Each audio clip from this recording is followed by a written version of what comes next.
Hello and welcome. It's 10 a.m. on Wednesday, the 1st of October. You're tuned in to our mid-morning newscast right here on Arirang TV. I'm Mark Broome. It's great to have you with us. Let's take a look at what's making the headlines. In Hong Kong, the number of pro-democracy protesters swell ahead of what organisers hope will be the largest protest so far on this Wednesday. Korea's rival parties reach a compromise on a very controversial bill that aims to uncover the truth about April's deadly ferry sinking, ending months of parliamentary paralysis. Plus, at the Incheon Asian Games, South and North Korea will duke it out for the gold medal in men's football after both sides won their respective semis last night. But we start this morning with the latest on a massive fire that broke out at Korea's largest tyre plant. Hanguk Tyre says one of its warehouses, located in the central city of Daejeon, some 150 kilometers south of Seoul, has been severely damaged, but fortunately no one was hurt or killed. Firefighters were called to the blaze just before 9 p.m. Korea time on Tuesday night. Dozens of fire trucks and hundreds of firefighters worked through the night to extinguish what you can see there was a huge blaze by about 6:30 a.m. this morning. More than 180,000 tyres were stacked in that warehouse, and the tyre maker estimates the fire has caused more than $6 million worth of damage. The Daejeon Fire Department says is attempting to work out exactly what caused this blaze.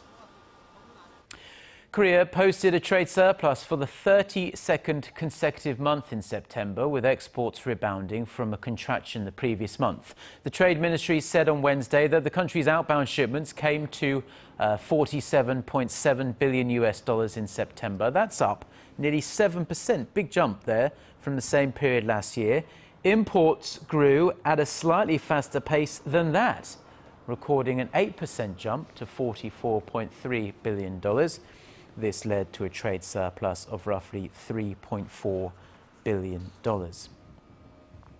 Staying with economic news, and Korea's consumer prices grew at their slowest rate in 7 months in September, continuing a downward trend that's been going on since June. Statistics Korea said on Wednesday that the index rose 1.1% in September compared to the same month a year ago. The agency attributes the slowdown to stable agriculture as well as oil prices that contributed to the stabilization of manufactured goods prices and price falls also in electronic products. It added, however, that there's a good chance consumer prices will rise more sharply towards the end of the year. Now, huge news on the political front here in Korea, because the country's ruling and opposition parties finally reached an agreement late Tuesday over a special bill that will investigate April's Sewol-ho ferry disaster. The breakthrough brings to an end months of bitter dispute that completely paralysed activity at the National Assembly. Our Ji Myung-gil has this report. After last-minute one-on-one talks between the ruling Saenuri Party and the main opposition New Politics Alliance for Democracy, both parties' floor leaders finally reached an agreement on the Sewol-ho ferry bill. The special bill, which will uncover the causes of April's ferry disaster, has been the focal point of the parliamentary impasse over the past few months. The rival parties' floor leaders agreed that the second agreement made on August 19th is still valid, but that another clause will be added. The new clause states that both rival parties will be able to jointly recommend 4 independent council candidates, while President Park Geun-hye will appoint one of them to lead the fact-finding committee in charge of investigating the ferry disaster. And whether to allow the victims' families to participate in the appointment process of the state prosecutor will be discussed later on. Representatives of the families of those killed in the April ferry tragedy from Danon High School, however, stand opposed to the bill's newly reached terms and said it would not be accepted. The two parties agreed to pass a special bill by the end of October, along with a series of other anti-corruption-related bills. With this, rival party lawmakers gathered inside the plenary hall on Tuesday, signaling a start to normalization of parliamentary affairs. During the plenary session, rival party lawmakers passed 91 draft bills and were able to regain their reputation as a functioning legislative body, following 150 days of not passing a single bill in the National Assembly. They also agreed to hold the annual parliamentary audit of the government starting October 7th. Kim Young-gyun, Arirang News. Now, the United States is carefully considering whether to station an anti-missile defense shield right here in South Korea to deter any possible nuclear or ballistic missile attacks from North Korea. U.S. Deputy Secretary of Defense Robert Work says Washington is currently negotiating with Seoul on whether to deploy a terminal high-altitude area defense, or as it's otherwise known, THAAD missile defense battery, to a location somewhere in the south.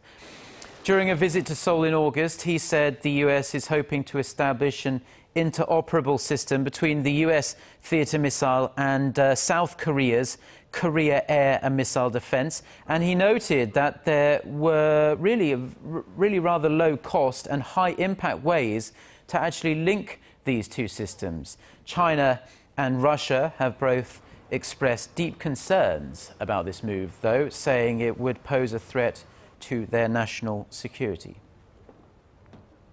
The top U.S. envoy on North Korea policy was in Seoul Tuesday on the second leg of his three-nation Northeast Asian tour, which is aimed at getting North Korea back to the negotiating table, a quest that is proving pretty complicated, to say the least. Glyn Davies says the biggest problem with Pyongyang is that it refuses to listen to concerns raised by the U.S., South Korea and even China. Hwang Sang-hee reports.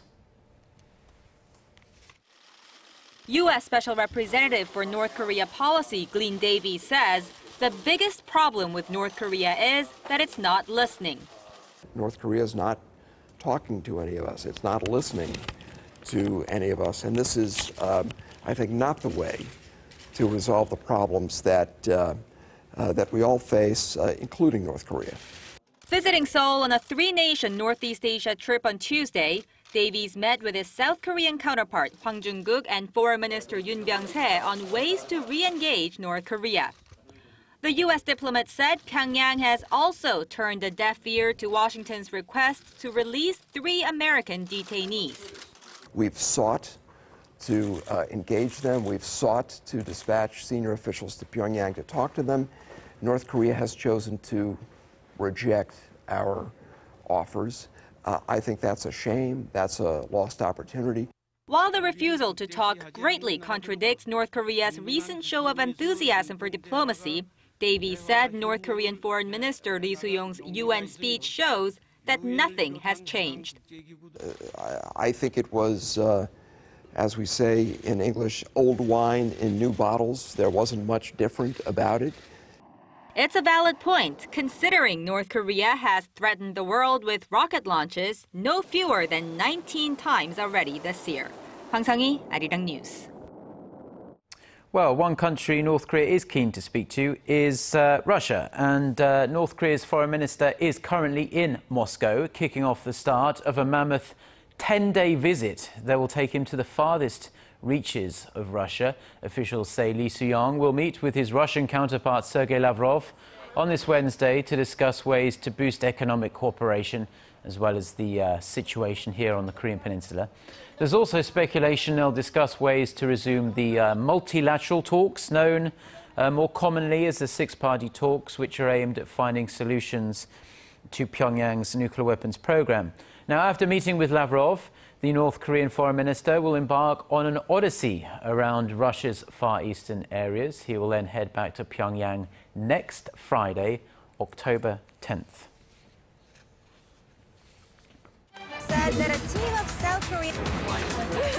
Get connected to Korea and the world. Join us every weekday for the latest developments out of Korea, Asia, and beyond. On air, on your mobile, and online, we lead the way every day. Arirang News. To try and resolve the crisis in Ukraine, the European Union also offers 15 billion. Now, roughly 500 million Chinese people are expected to travel inside and outside of their nation during their Golden Week, the National Day holiday which started on this Wednesday. The number of those travelling to Korea is on the rise as well. Our Gwon-soo shows us what Korea has to offer them besides the usual fancy five-star hotels and duty-free shopping. Flights have been overbooked and hotels fully reserved by the many Chinese tourists who have chosen to enjoy their National Day holiday this year in Korea. Around 160,000 Chinese visitors are expected to visit the country during the Golden Week from October 1st to the 7th, which is around 35% more compared to the same period last year. Some come to experience the Hallyu or Korean wave, the local scenery, the food, and to shop. In fact, most of their vacation expenditures goes to shopping. I shop a lot in Korea. I especially buy a lot of makeup. It's cheaper and using it makes my skin look very natural. But after the shopping sprees, the question is, would they come again? Not that many products have been developed that could increase consumption in the cultural field. Chinese tourists are interested in K-pop, but what they are mainly able to do is just buy CDs or T-shirts with their favorite stars. But if you take a look around, efforts are being made to offer Chinese tourists more. Just in time with the holiday and the Incheon Asian Games, Incheon's Chinatown aims to shift the attention of Chinese tourists away from shopping malls toward other attractions. The Incheon China Culture and Tourism Festival, for example, will open this week under the theme of Korea-China Cultural Exchange, attempting to attract visitors with traditional performances and discounts for events, shops, and restaurants. Chinatown may seem like an unlikely destination for Chinese tourists, but they are interested in seeing how their people live in Korea. So we're working with travel agencies to attract visitors with special programs, along with the Asian Games. And with nearly 900 Chinese athletes to cheer for, this year's holiday will be even more special, with cultural festivals taking place outside stadiums. But experts say the tourism industry should be looking ahead for future attractions to bring visitors back in the coming years. Gwon-soo, Arirang News.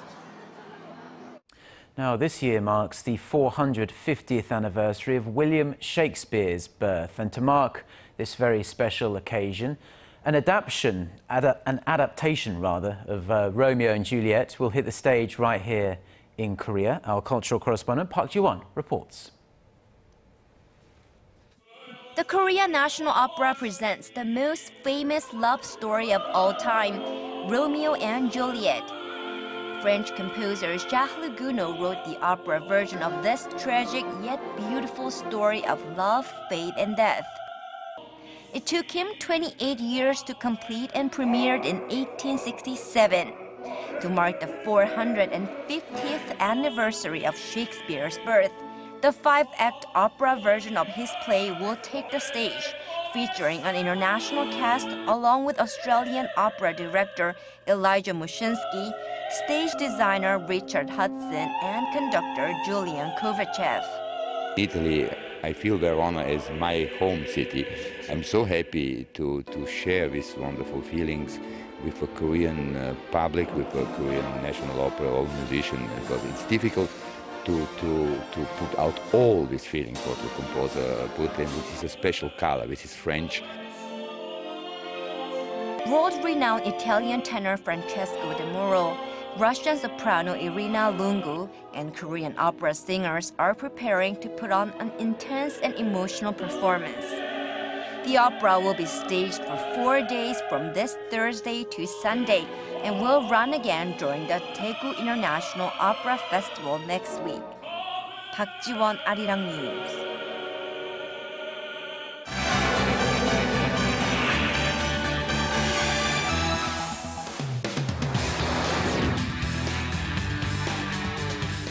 Time now for a look through the global headlines we're following on this morning. For that, we turn to Eunice Kim, standing by at the News Centre. Very good morning to you, Eunice. Hello, Mark. Now, massive crowds clogged major roadways and thoroughfares in Hong Kong yet again last night, and we are understanding that they are going to grow even more today. Right, it was a pretty packed crowd last night, but today is China's National Day, the start of a two-day public holiday that marks the founding of Communist China some 65 years ago. It's also symbolic given the current circumstances, and ahead of it, student protesters vowed to show their government and Beijing their resolve to achieve full democracy in Hong Kong. I think we will stay until tomorrow, because tomorrow is the 1st of October, and it's a very big day for us. What I feel is I really feel Hong Kong people are so angry and so frustrated, because I can say Hong Kong people are quite indifferent to politics, but why they come out to occupy the main role here simply because the Hong Kong government never hear us, never listen to us. That's why we come out. Tens of thousands of people braved heavy rain and thunder last night to continue what has been dubbed the Umbrella Revolution, an act of civil disobedience that authorities have called illegal. Hong Kong's chief executive C.Y. Leung said rejected calls yesterday by student leaders to address the crowd, making clear that Beijing would not back down on the demonstrations, which he said must be immediately dismantled. He also added he would not need help from Chinese troops to control the situation. Pro-democracy activists have been calling for universal suffrage and warned they could widen their protests to raise the pressure. British warplanes launched their first airstrikes against Islamic State targets in Iraq this morning, striking weapons caches and an armed pickup truck in northwestern Iraq. The mission came 4 days after UK's parliament approved the country to join the US and France in supporting Kurdish forces staving off the militants on the ground. This as a US-led coalition continued to bombard an IS advancement in Syria, targeting their fighters, vehicles, and artillery near the Turkish border. UN's humanitarian chief Valerie Amos said the fighting has triggered more than 160,000 Syrians to flee to Turkey over the past few days. Now, the first case of Ebola has been diagnosed in the United States, and the patient is said to be in critical condition. This morning, head of the U.S. Centers for Disease Control and Prevention, Thomas Frieden, told reporters the patient was admitted to a hospital 8 days after arriving in Dallas, Texas, from Liberia on September 20th, and has been put under strict isolation. He said authorities were reaching out to those who came in contact with the patient who did not show symptoms during his travels. Frieden expressed confidence that the situation would be under control. This as the CDC had earlier reported the Ebola outbreak in Nigeria and Senegal appears to be over, with no new cases observed in about a month. But the outlook in Sierra Leone and Liberia remains dire, as the number of Ebola deaths eclipses 3,000. And finally, in some business news, American e-commerce site eBay has announced it is spinning off its e-payment business, PayPal, and making it its own publicly traded company. eBay Incorporated explained that the move as a strategic one that would allow the two companies to better respond to emerging opportunities and challenges. It would also allow PayPal to ink partnerships with companies viewed as eBay's competitors. The move marks a major reversal from the company's previous stance against the strong recommendations of activist investor Carl Icahn, who had pushed for the companies to split.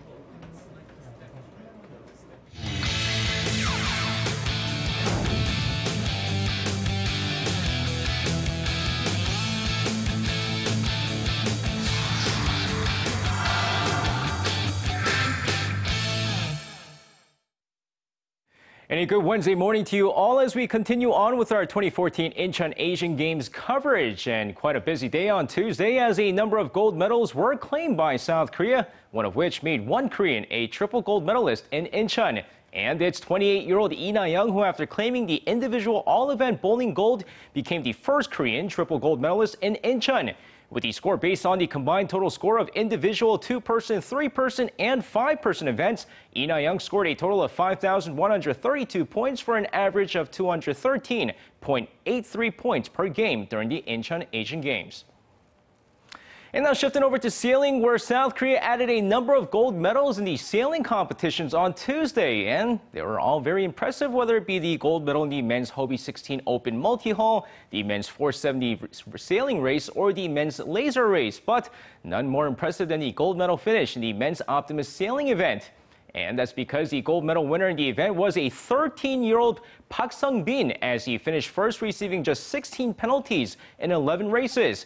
And with the gold medal finish, the team becomes Korea's youngest gold medalist in Incheon, since Kim Da-jung, who's 3 months younger than Park, did not do as well over in the women's Optimus sailing event. And now moving on, we were able to see a gold medal in the men's tennis doubles thanks to Jeongyeon and Lee Myung-gyu. But on Tuesday, the nation saw 2 gold medal finishes in the soft tennis event. Now, similar to tennis, except for the soft rubber balls they use instead of the hard tennis balls, South Korea proves its dominance in the sport when Kim Hyung-jun won the men's individual gold after defeating Indonesia's Edi Kusendarianto 4-0 in just 15 minutes. Meanwhile, over on the women's individual competition, Kim Bo-mi cruised past China's Chen Hui 4-1 for the second gold medal. Now, meanwhile, over to the men's football tournament, where North Korea was able to advance to the final after beating Iraq 1-0 in the semifinals thanks to Chung Il-kwan's goal 5 minutes into the extra time. Meanwhile, South Korea faced off against Thailand, hoping to advance to the final against North Korea. In a rather quiet first half of the match, as both sides failed to score, but in the 40th minute, it's Lee Jong-ho, check that, who heads in the first goal of the match, giving Korea the 1-0 lead. Now, shortly after, in the 45th minute, a penalty is called as Chang Hyun-soo converts the spot kick, giving the Taeguk Warriors the 2-0 first half lead. Now, second half, the Korean defense does the rest as South Korea advances to the finals for the first time in 28 years, as they're set to face off with North Korea on Thursday. Now, just like I mentioned, a number of gold medals were claimed by South Korea on Tuesday, but a handful of silver and bronze medals were claimed as well. So before I say goodbye, let's take a look at the current medal standings after 12 days of competition at the Incheon Asian Games, and I'll see you guys again for your sports needs.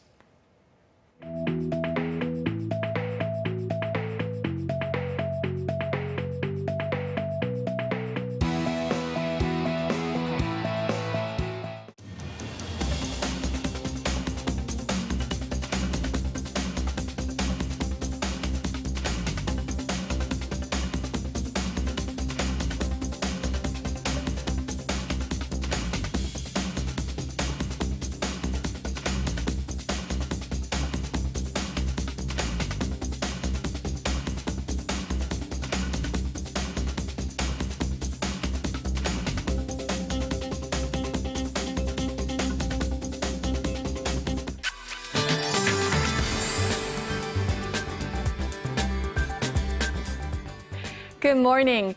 Typical autumn weather will continue today. Fair amount of sun and clouds will be featured throughout the day across the nation. And you know, we had the chilliest morning of the season on this first day of October, which was in the low teens in many areas, but daytime highs will be similar to yesterday. So let's take a closer look at today's temperatures. Well, the highs in the capital, Daegu and Busan, will all rise to 24, while Gwangju will peak at 25 this afternoon. And for other regions, down on Jeju Island and Daejeon will see highs of 23 and 24 respectively, and Dokdo peaks at 18 later in the day. Now, over in Incheon, where the Asian Games are being held, we'll also have a chilly morning and mild afternoon, with highs peaking to 23 under mostly to partly sunny skies. And it seems like we need to get ready for even chillier weather. It will be cooler tomorrow, with showers expected here in the capital and the surrounding areas, though light precipitation of up to 5 millimeters are expected, so it shouldn't rain that much. But clouds and rain will drag down the temperatures to low 20s here in Seoul, and it seems like a more fall-like temperatures will continue for a while. That's all I have for you at this hour. I hope you have a wonderful start to the day, and let's send it back to Mark in the studio. Well, thank you very much, Jion, for the weather there. And that's going to do it from us for now. Korea Today is coming up at the top of the hour, though. Have a fabulous day, and thanks for watching. Goodbye.